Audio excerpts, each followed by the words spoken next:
എന്താണ് അതിന്റെയൊക്കെ ഉദ്ദേശം? അതിന്റെ പുറകെ വരുന്നു കെ ഫോണിനെ പറ്റി അറിയണം. എന്താണ് കെ ഫോൺ? നാട്ടിലെ യുവാക്കൾ താല്പര്യപൂർവ്വം കാത്തിരിക്കുകയാണത് യാഥാർത്ഥ്യമാകാൻ. നാടിന്റെ യുവതയുടെ പ്രതീക്ഷയാണത്. കേരളമാകെ സകല വീടുകളിലും സകല സ്ഥാപനങ്ങളിലും ഇന്റർനെറ്റ് കണക്ഷൻ ഒരുക്കി കൊടുക്കുന്നു.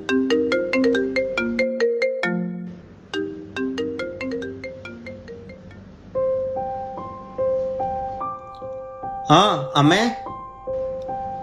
ആ മോനെ, എന്താ ഇന്നലെ വിളിക്കാഞ്ഞേ? സാലറി കിട്ടില്ലമ്മേ.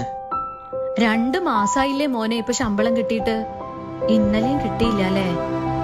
അമ്മയ്ക്ക് മരുന്നിനുള്ള പൈസ ഉണ്ടാ? എന്റെ കാര്യം ഓർത്ത് നീ വിഷമിക്കേ വേണ്ട മോനെ. പ്രദീപിന്റെ മോനില്ലേ, നമ്മുടെ വൈഷ്ണവ്, അവൻ എല്ലാ മാസവും അമ്മയുടെ വാർദ്ധക്യ പെൻഷൻ മുടങ്ങാതെ കൊണ്ട് തരുന്നുണ്ട്. അവൻ ഇത്തവണ ഇലക്ഷന് മത്സരിക്കുന്നുണ്ട്, LDFന്റെ സ്ഥാനാർത്ഥിയായിട്ടേ. ഈ ലോക്ക്ഡൌൺ സമയത്ത് അമ്മയെ പോലുള്ള പ്രായമായ ആൾക്കാര് വീട്ടില് തനിച്ചായിട്ട് പോലും ഒരു ബുദ്ധിമുട്ട് അറിഞ്ഞിട്ടില്ല കുട്ടി. ഭക്ഷണത്തിനോ മരുന്നിനോ ഒന്നിനും എല്ലാത്തിനും നല്ല ചുറുചുറുക്കുള്ള പിള്ളേരുണ്ട് സഹായിക്കാൻ. ഇത്തവണ കൂടുതലും LDFന്റെ സ്ഥാനാർത്ഥികളായിട്ട് നല്ല മിടുക്കരായിട്ടുള്ള പിള്ളേരാ. ആ, അത് കേൾക്കുമ്പോ തന്നെ ഭാഗ്യം. ഞങ്ങൾക്ക് ഏറ്റവും അഭിമാനം തോന്നുന്നത് നമ്മുടെ ഈ സർക്കാരിന്റെ ഈ പ്രവർത്തന. അമ്മ തങ്കമ്മനോടും കുട്ടികളോടും എല്ലാവരോടും പറയണം, വോട്ട് LDFന് ചെയ്യാം.